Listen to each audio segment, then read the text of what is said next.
Llegamos a las puertas de mayo y al menos aquí tampoco ha sido un buen mes para hacer astrofotografía o sacar el telescopio. Espero que en otros sitios hayáis tenido más suerte. Y no me quiero enrollar mucho, que para algo esta sección se llama Express. Así que adelante con el vídeo. Yo soy Marc y bienvenidos a Astrotivisa.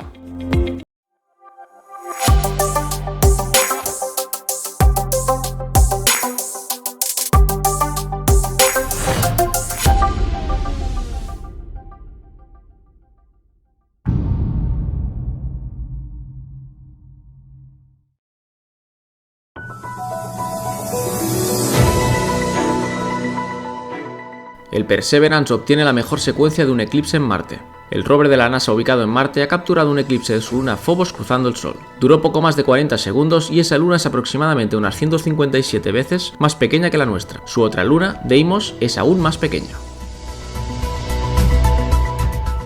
El James Webb alcanza su temperatura operativa. Este pasado 18 de abril se anunciaba que el telescopio espacial James Webb alcanzó su temperatura operativa final de menos 266 grados centígrados. Esas temperaturas tan bajas son necesarias para la óptima obtención de señal infrarroja y para suprimir la corriente oscura o corriente eléctrica de sus propios instrumentos. Ahora que el instrumento está en temperatura de funcionamiento, los miembros del equipo tomarán imágenes de prueba de estrellas y otros objetos conocidos para calibrar y verificar las operaciones y el funcionamiento del instrumento. Pero recordamos que no veremos las primeras imágenes científicas hasta verano. Sorprendentes cambios en la temperatura de Neptuno. La medición de temperaturas atmosféricas de Neptuno durante 17 años con el telescopio VLT revela una sorprendente caída en la temperatura global seguida de un fuerte calentamiento en el polo sur. Una estación en Neptuno dura alrededor de 40 años, mientras que un año de Neptuno equivale a 165 años terrestres. El hemisferio sur de Neptuno lleva en verano desde 2005, y los astrónomos estaban ansiosos para ver cómo cambiaban las temperaturas después del solsticio de verano del sur. Los datos de los que se disponen cubren menos de la mitad de una temporada de Neptuno, por lo que nadie esperaba ver cambios grandes y rápidos. Dado que las variaciones de temperatura de Neptuno fueron tan inesperadas, el equipo aún no sabe qué podría haberlas causado. Podrían deberse a cambios en la química estratosférica de Neptuno o a patrones climáticos aleatorios, o incluso al ciclo solar. Se necesitarán más observaciones en los próximos años para explorar las causas que generan esas fluctuaciones. Nuevo récord de galaxia más lejana, a 13.500 millones de años luz. En el anterior Astronews teníamos la noticia de un nuevo récord obtenido por el Hubble, pues había captado la estrella Earendel, la más lejana jamás observada, a 12.900 millones de años luz. Pues un equipo internacional de astrónomos ha descubierto una galaxia que constituye el objeto astronómico más lejano de la historia. Bautizada como HD1, la galaxia se encuentra a unos 13.500 millones de años luz de nosotros.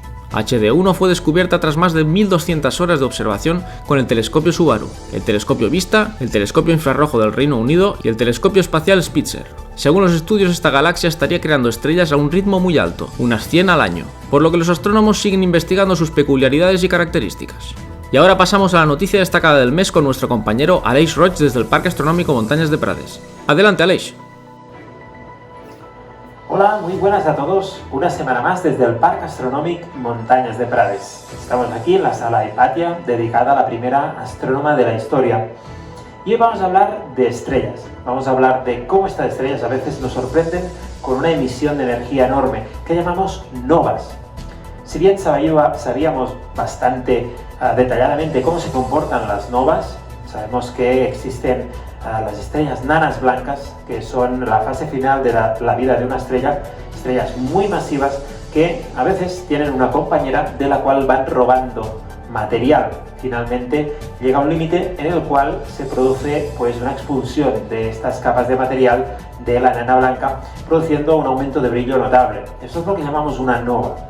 No confundir con una supernova tipo 1A, que lo que se produce es un fenómeno similar, una nana blanca, que también absorbe material de una compañera, muchas veces una gigante roja, y finalmente al tragarse todo este material, acaba, desintegrándose en una gran explosión que, de hecho, sabemos muy bien cómo es esa curva de luz, y de hecho las supernovas 1A se utilizan como candelas estándar. Pero si queréis saber más, tan solo tenéis que investigar un poco sobre lo que son las candelas estándar. Por cierto, una de las formas de medir las distancias en el universo la debemos a Henrietta Swan-Leavitt, una astrónoma fenomenal del siglo XX, una gran astrofísica que tenemos que recuperar y recordar. Pero hoy venimos a hablar de novas. Las novas estaban bien estudiadas, pero se acaba de descubrir un nuevo tipo, las micronovas. y se ha hecho gracias también al telescopio espacial TESS, que básicamente estudia tránsitos en exoplanetas. Pues estudiando estas estrellas hemos detectado que a veces, en lugar de notar una disminución de brillo, hemos notado un aumento de brillo alrededor de las nanas blancas. Pues este aumento de brillo no es tan notable como tendría que ser si fuera una nova, y lo hemos llamado una micronova. Concretamente, se está estudiando que parece ser que el proceso es que estas nanas blancas capturan material a sus polos y llega un momento que expulsan este material en una pequeña explosión termonuclear que llamamos micronova. Pero en todo caso, os invito a seguir leyendo al respecto, porque la ciencia está viva y semana a semana seguro se aportarán nuevos datos de este descubrimiento. Pues nada más, muchas gracias Marc, nos vemos en el canal de Astrodivisa el próximo mes. Saludos a todos.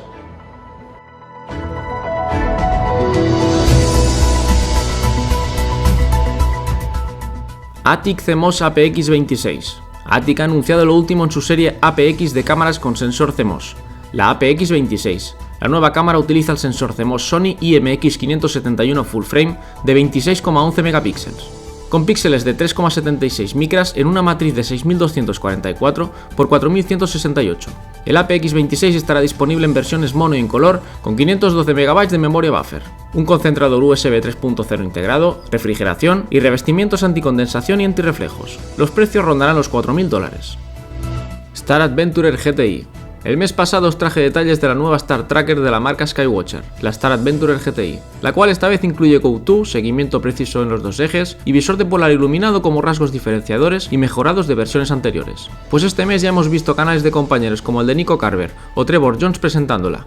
Supongo que a Skywatcher se le habrá traspapelado mi email, porque a mí aún no me ha llegado. En la página de Skywatcher ya podemos ver los precios orientativos, siendo de unos $640 la montura sola o de unos $740 la montura con el trípode. Por ahora no sabemos cuándo estará disponible en España, pero os mantendré informados. ZWO ASI 533mm Pro. Hace unos meses también os traía información de la nueva 533 de la marca ZWO, pero esta vez en versión monocroma. Pues ya la podéis reservar en nuestra tienda amiga Telescopiomanía a 1.399 euros. ASI Air Mini y ASI Air Max. En la página de Facebook de ZWO, el día 1 de abril se publicó un post algo intrigante donde salían un supuesto ASI Air Mini y un ASI Air Max. Pero podéis ir relajando las carteras, pues se trataba de una broma por el April Fool's Day. Sí, los chinos también saben bromear. Filtros Optolong de banda estrecha. Ya están disponibles en España los filtros Optolong de banda estrecha, con pasos de banda de 7 nanómetros en el hidrógeno alfa y 6,5 nanómetros en el O3 y el azufre. Están disponibles en 2 pulgadas en rosca montada y en 36 milímetros sin montar. Los precios de los kits son de 638 euros los de 2 pulgadas y de 549 euros los de 36 milímetros. Tenéis los enlaces de estos filtros también en la descripción del vídeo. Kit de filtros Optolong para planetaria. La marca Optolong presenta un kit específico para todo fanático de la foto planetaria. Ese kit viene compuesto por 5 filtros parfocales, los habituales RGB, más el IRUV y el IR685. Están en 2 versiones, la de 1,25 pulgadas y en 2 pulgadas, y sus precios rondarán los $259 y los 379 respectivamente. Por el momento no están disponibles en España. SV Bony SV405cc. La nueva cámara color y refrigerada de la marca SV Bony con el sensor 4 tercios IMX294 ya está disponible en la tienda global de SV Bony en AliExpress sobre los $800. Flat Panel Excalibur Lite de RB Focus. La marca española ha presentado recientemente el hermano pequeño del Excalibur, un flat panel de alta gama, pero con esta versión Lite a un precio reducido nos permite más polivalencia si tenemos más de un tubo óptico y se puede utilizar directamente desde la app. Está disponible en la web de RB Focus desde 170 euros impuestos excluidos. Enfocador Mirdin V2.3 de RB Focus. Y ya que hemos hablado de hermanos pequeños, RB Focus nos trae en oferta el hermano pequeño del buque insignia de la marca, el enfocador Merlin. Este Mirdin con funcionalidades más básicas ha tenido una reducción de precio pasando de 235 euros a 190 euros, impuestos excluidos.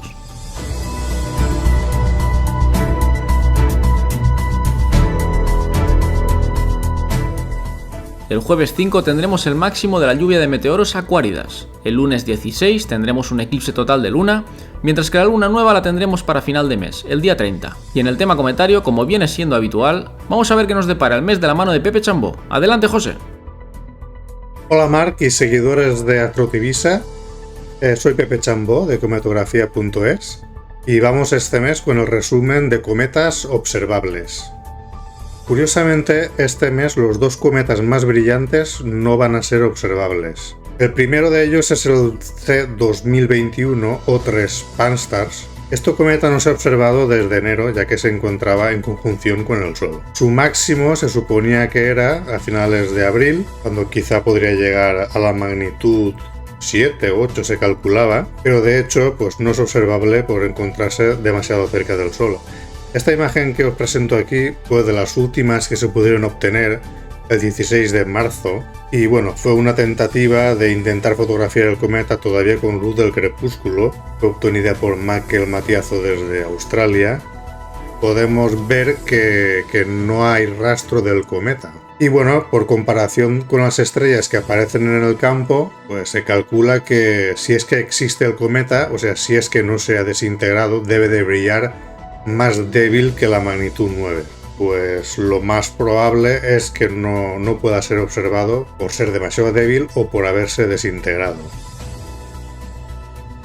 El segundo cometa más brillante ahora a principios de mayo es el C2021 F1 Lemon Pan-STARRS. Este cometa no fue observado desde principios de abril, también debido a su baja elongación, y entonces pues principios de abril se encontraba en su máximo alrededor de la magnitud 9. Esta imagen fue obtenida el día 27 de marzo por V. Wohlrath, una imagen de gran campo. Se puede ver aquí pues cerca del árbol la galaxia de Andrómeda y por aquí abajo la estrella Epsilon Andromedae, cerca de la cual, a un recorte de la imagen, cerca de la cual se podía encontrar el cometa. Pues también va a seguir siendo inobservable durante el mes de mayo, mientras pierde brillo, o sea que otro cometa que no va a ser visible este mes. Bueno, este cometa sí que podría ser observable si nos encontráramos en el hemisferio sur. Se trata del C2021 E3 ZTF, fue descubierto el día 9 de marzo desde el Monte Palomar. Es un cometa nuevo procedente de la nube de Oort y su máximo se espera que sea a finales de este mayo o principios del próximo mes de junio con una magnitud de 9. Pero como ya os he dicho, pues no va a ser observable desde el hemisferio norte. Esta imagen la obtuve hace unos días a través de un telescopio remoto situado en Namibia. Y bueno, dentro ya de los cometas que sí que vamos a poder observar, tenemos pues en primera posición el C2019 L3 Atlas. Tuvo su máximo en el mes de enero con una magnitud de 8,5. Y bueno, aunque desde entonces se encuentra alejándose, de hecho se encuentra ya a más de 4 unidades astronómicas de la Tierra, pero su brillo se ha mantenido bastante fuerte, así que ahora a principios de mayo todavía se encuentra en la magnitud 10, por lo tanto todavía observable a través de pequeños telescopios. Esta imagen que obtuve el día 3 de abril es una imagen es un apilado de 5 tomas de luminancia de 3 minutos en la que se observa pues una coma, o sea una nube alrededor del núcleo del cometa que mide unos 4 minutos de arco de diámetro y una cola de polvo corta como de unos 5 minutos de longitud hacia la parte superior de la imagen. El cometa C2019 L3 Atlas, que sí que vamos a poder observar desde nuestra latitud. Para ello habrá que hacerlo en las primeras horas de la noche, cuando se encontrará bajo en dirección oeste. Conforme vayan pasando los días, cada vez estará más bajo hasta que deje de ser observable a finales de mayo. Su situación pues la podéis ver aquí en la carta. Este mes de mayo se encontrará moviéndose entre las constelaciones de Géminis y el Cap Menor. Finalmente, el último cometa que os traigo este mes es el C2017 K2 Pan-STARRS, que sí que es observable desde nuestra latitud. Este cometa está en proceso de acercamiento. En mayo subirá desde la magnitud 10,5 hasta la 9,5, por lo tanto va a ser observable mediante pequeños telescopios. Se espera que este cometa 2017 Cat2 entre el próximo mes de julio y enero de 2023, o sea prácticamente durante el segundo semestre de este año, se mantendrá con un brillo máximo alrededor de la magnitud 7,5, por lo tanto será observable con prismáticos. Esta imagen que os traigo aquí de ejemplo fue obtenida el 17 de marzo por Gerald Reman. Es una exposición LRGB de 54 minutos de exposición total a través de un astrógrafo de 12 pulgadas.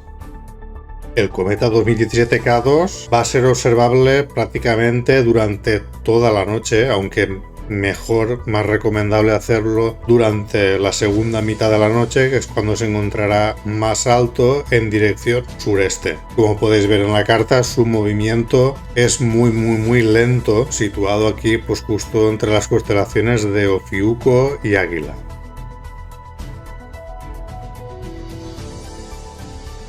Y bueno, nada más. Si queréis más información, podéis visitar mi página cometografía.es, donde aparte de tablas con el estado de los cometas más brillantes, fotografías, diagramas de brillo, cartas más detalladas para su observación, tanto gráficas como PDF, etcétera, pues podréis encontrarlo en mi página. Y bueno, eso es todo. Que tengáis buenas noches, cielos despejados y oscuros.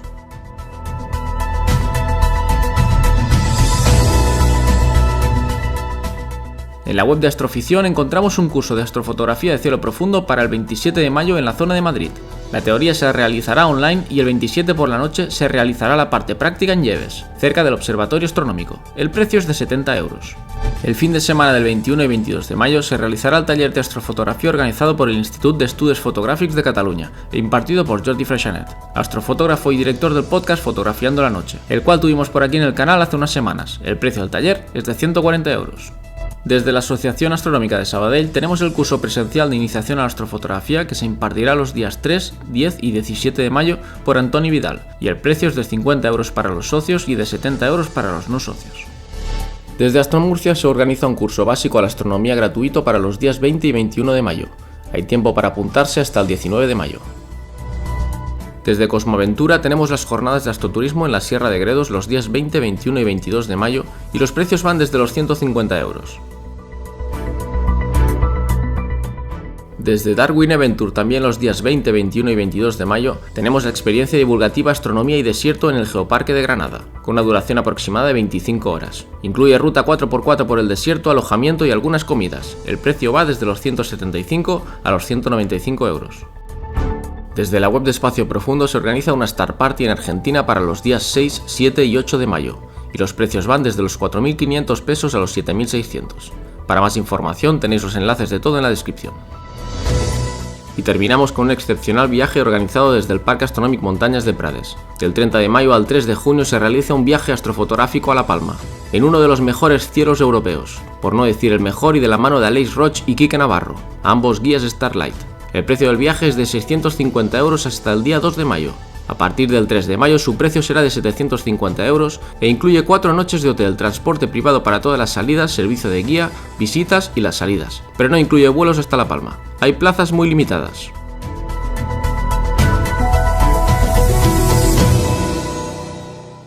Y un mes más llegamos a la parte del concurso. Esta vez se trataba de votar vuestra roseta favorita. Y esta vez el ganador ha sido Joan Peñalver. Enhorabuena, Joan. Ya tienes en tu email el código de descuento del 15% para comprar en RB Focus. Y ya sabes que como ganador mensual pasas directamente al sorteo de final de año, donde sortearemos 300 euros en compra de RB Focus, 300 euros en compra de Telescopio Manía y una suscripción anual a la web de cometografía.es de Pepe Chambó. Y para este mes os vengo a proponer una galaxia, ya que estamos en temporada de galaxias. Y la escogida es bastante conocida por la mayoría. Se trata de la galaxia del Remolino o M51, una galaxia espiral ubicada en la constelación de Canes Venatici y característica por estar interactuando con otra más pequeña. Podéis mandar desde ya vuestras fotos de M51 al email astrotivisa@gmail.com con el título Concurso de Mayo y con los datos solicitados, que simplemente tenéis que ir a la descripción del vídeo y hacer un copiar-pegar en vuestro email. Y rellenarlos, claro está. También tenéis el vídeo por aquí arriba donde explicaba las bases originales del concurso. Podéis mandar vuestras fotos y votar vuestra luna favorita hasta el 23 de mayo a las 23:00 hora peninsular española. Sin más, me despido y os dejo con vuestras fotos lunares del mes de abril. Como sabéis, para votar solo tenéis que escribir en un comentario el número de la que más os haya gustado. Muchas gracias una vez más a todos por participar y mucha suerte. Y a los demás, recordad que podéis suscribiros si queréis estar al día de este tipo de vídeos, podéis darle un like si os gusta el contenido y os agradecería una vez más que perdierais 5 segundos votando por vuestra luna favorita. Gracias por vuestro tiempo, un saludo y nos vemos en el próximo vídeo.